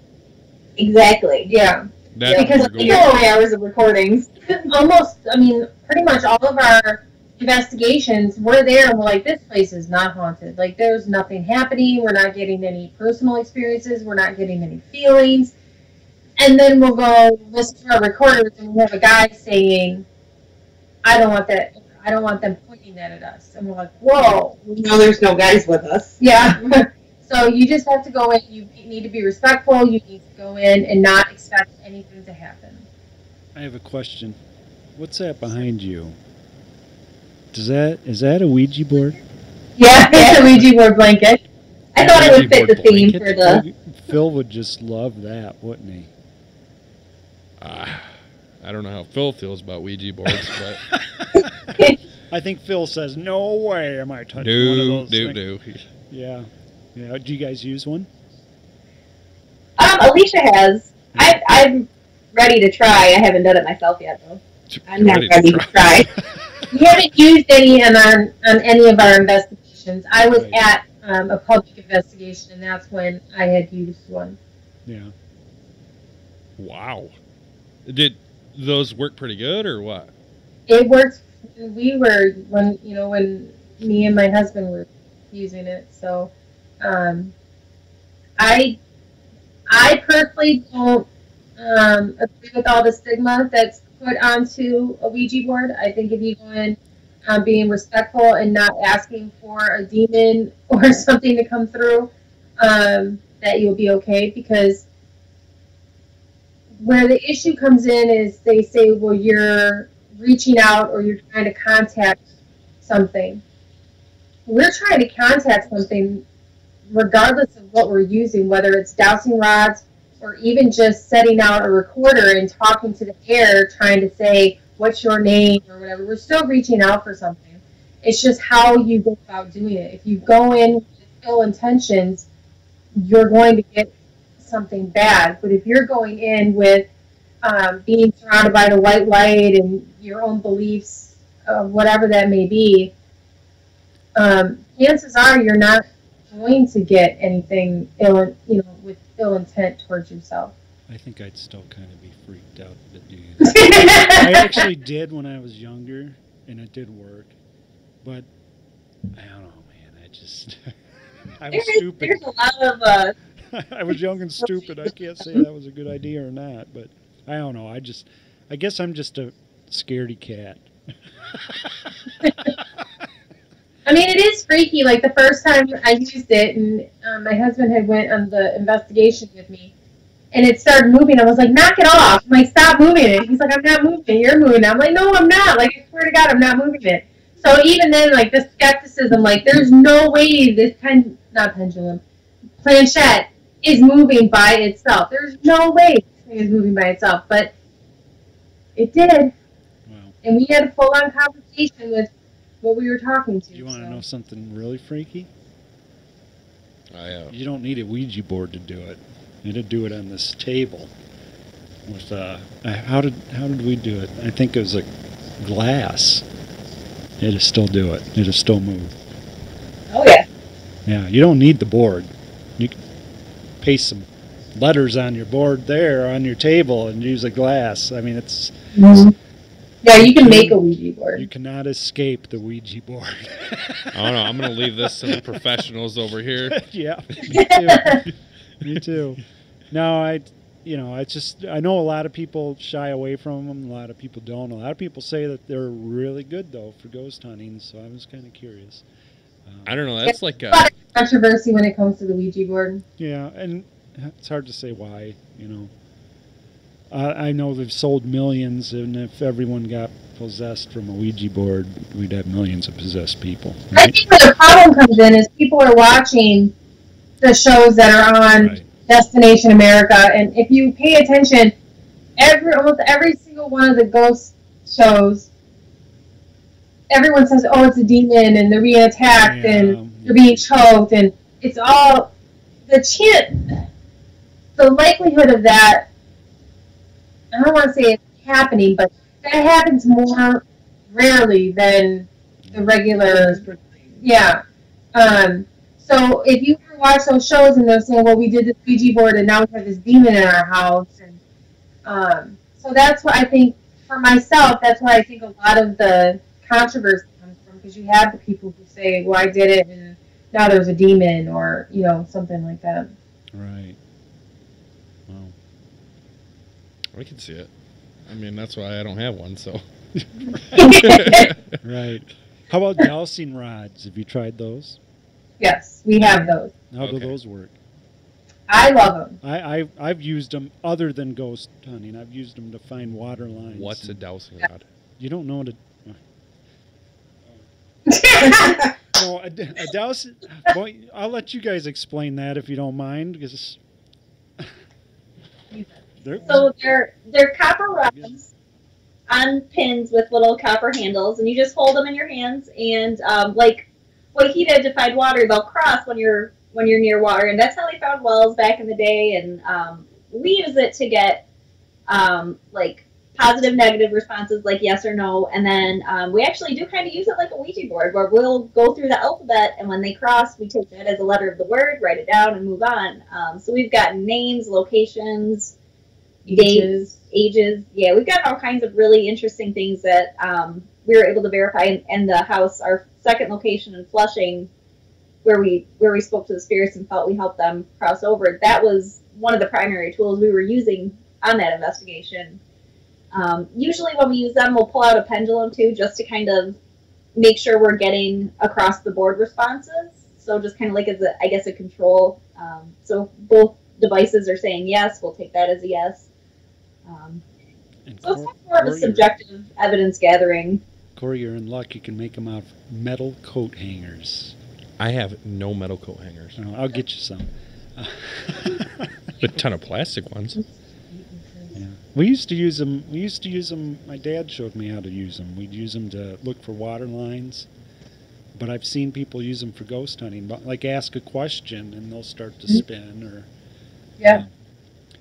Yeah, it's pretty interesting. I've never tried that, but they seem more active in Flushing now that I think about it. Mm-hmm. Really, boy, that must be quite the area. Yeah, I'm gonna head to Flushing.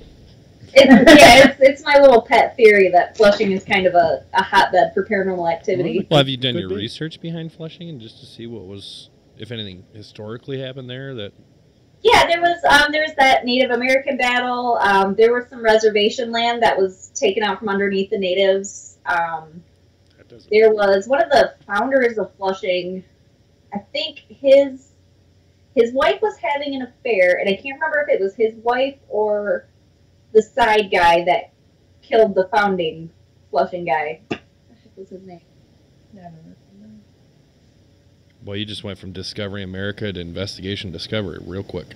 What do you do? Yeah, I think the research, honestly, is probably my favorite part about it, because you dig up so much interesting stuff. Wow. Yeah, I don't know. That would just be the icing on the cake right there. Because then you'd be like, oh, well, that makes sense. You know, you're doing some research after you go into some place and experience something, and you'd be like, oh, you know. Yeah. But I don't. We might get a name from a location, and then we start looking back, and that name pops up a picture of them. Yeah, we did a business in Swartz Creek, and I use the dowsing rods, and also, so I used the dowsing rods, asked the name, and it got 2 names, Richard and Mary. And after the investigation, did some research, and the owners of the home, before it was turned into a business, it was a home to a couple. Their name was Richard and Mary Hart, and they had both passed away. And I did not know that until after the investigation. And I actually found Mary Hart's obituary and got to see a picture of her. So that was really kind of cool to know that I was talking to someone and to be able to put a face to who I was talking to.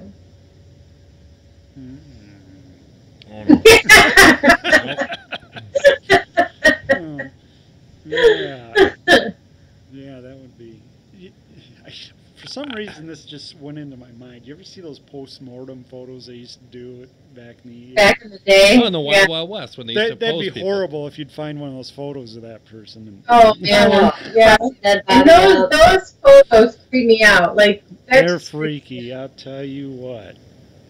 Down south, they did that a lot. I don't know. They the might Wild still, West. They Wild may West. There's still do still it. people that do that. Yeah. There are still people that take pictures of their loved ones in the casket. Yeah, I don't understand that. In fact, One of my friends actually posted it on Facebook.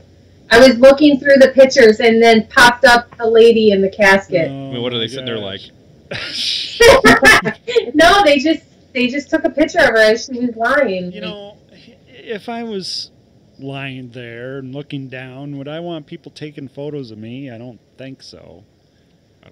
Oh, that's when you knock one of the flowers over as a ghost. What's that? That's when you just knock over a flower or something as a ghost. Yeah, there you go. or oh yeah, that's just freaky. You've seen them. You've seen those photos. Yeah, I have. I actually. Did you ever see the others? Where did I start Yes. looking them up at? Those, yeah. Nicole Kidman. Yeah. Spoiler alert. No. I watched American Horror Story, and that's where I seen. I think it was the first season that they did, and I was like, "What?" You know, a lot of these old pictures. So I started looking it up, and I'm like, "Whoa!" You know, and I'm like, "Wait a minute, that guy doesn't look alive." And it's like, oh well, that's how they used to. Sometimes they say in the Wild Wild West, that'd be the only picture that the family would have of that person is a postmortem picture. Well, the worst part is when they have like a little kid.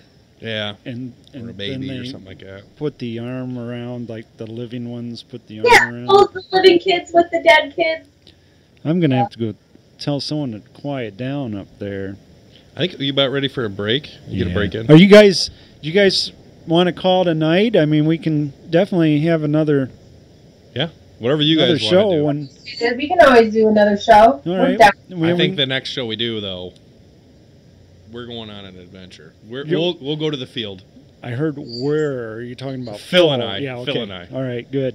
Yeah. Yeah, I'd really like to see this happen. I think that would be really interesting. Oh, it's going to happen. That's more than welcome. I think that would be fun. You can always come down here. It's only a road trip, They can always come down here and go to Church Road, too, if they wanted to. I don't know. I want to go somewhere where it's going to be guaranteed I'm going to hear something. Get it? There is a YouTube video on Church Road, and we were talking about that, and Phil thought maybe it wasn't real authentic, but at the end of the video, you see an apparition standing behind the people. Check it out. Yeah. Yeah, I don't even know how you'd... I'll try to find it. I'll send it to you, because it's pretty interesting. Yeah, so there's something to that road. I don't know what it is, but... I think we're going to have to do our own research, and unfortunately, as the local county news reporter, I think that research is going to fall on my shoulders over here. So. Well, that's one of I have been down that road, and it is one of those places that just gives you that feeling, you know. And it's not so much that you've heard things. I don't know what it is. It's, like somebody's watching you. Yeah. What town is that in? What's that? What town is that in? It's in Adams Township, Michigan. It's not a town. It's way out in the country. There's cornfields, cows, some Amish. That's about it. Yeah. Well, that doesn't narrow it down by much. What's the biggest town that you guys are close to? What? What's the biggest, closest town that you guys are close to? Hillsdale. Well, The town we're in. population of 8,000. Is there just a kid who was just missing from there? Yeah, Justin Eidner. He was found last night at the arena up there in Detroit. Oh. You Oh, know, yeah. the FBI nagged him. Trying to catch a game or something? I don't know what's going on. Not very sure, but that's where he was. The dad was arrested, and the son is safely back with the grandma, I believe. Oh, that's good. That's good. Yeah. So There's actually a location in New York. It's called Hillsdale. There's a really haunted house in Hillsdale. Oh, really? Yeah. Wow. There are more than one Hillsdale. I know that for a fact. I know there's one in Indiana, Ohio, too, so that's... Oh, was there? Yeah. That close? Really? Yeah. Wow. Do you have anything you want to plug? We heard something about Facebook. Let's try that again. I see it's behind you, but... Our Facebook page, Ladies Investigation Paranormal Society. Give that a like. We're also on Instagram and Twitter. We're more on Facebook than we are on the other two. But yeah, and then us going to Ashmore Estates on the 24th. I think that's all we have on the books right That's now. all we have on the books Whenever right we now. schedule something, it's put up on our Facebook page. Okay. All right. Let's see. What else was there? Do you have a YouTube? You don't No, not yet. We haven't. I barely mastered putting audio, the EVPs on my computer. I couldn't imagine trying to do YouTube. Yeah. We'll get there. We're baby stepping. Anything we can help you with, we can definitely share some of the technical issues we have with you. We can always help you. Do you guys mind staying on the line for a few minutes, and we'll go ahead and end the show, and we'll go from there. And Absolutely. all right. Huh? Nancy. Okay. That was my wife, everyone. That's all right. We're laid back, right? All right. We're going to go ahead and end the show unless you have something else you'd like to say. It's been nice meeting you guys via the World Wide Web. We can't wait to investigate with you. Yeah. Oh, it's going to be great. Yeah, it's going to be fun, man. I think Sam, Alicia, and Tammy are definitely going to outlast Phil and I. We're going to be running out of there Right. like we seen mice or something. Right. Well, you got the brand new car you can drive, too. Oh, yeah, I think it's going to be going 90 mile an hour back down the road. She gone. Ladies, thank you so much. It's been Thanks great. for having us. All Thank you. We'll definitely have you back. Yeah. Okay? And we'll do some collaboration, and Yeah. we'll have all kinds of fun. Oh, no, we got something to look forward to. You see how that goes? All right. Oh, you guys are in trouble. You don't know what you're getting yourself into. All right. I'm going to go ahead and end the show then. And hopefully this button I push does it. I'm going to have to get up and look. I can't see it. But again, thank you. And if you can just hold on a minute, we'll get right back with you, okay? Okay. Thanks for joining us, everyone. And we'll try to be back next week. We'll try. we try to be on every Sunday, but obviously I had some personal problems and issues, and I still do, unfortunately. But we'll try to be back next week. So hopefully Phil will be here too. Yeah. I don't know if Phil is watching. Hi, Phil, if you are. Bye, Phil. Bye, Phil. All right. See you later.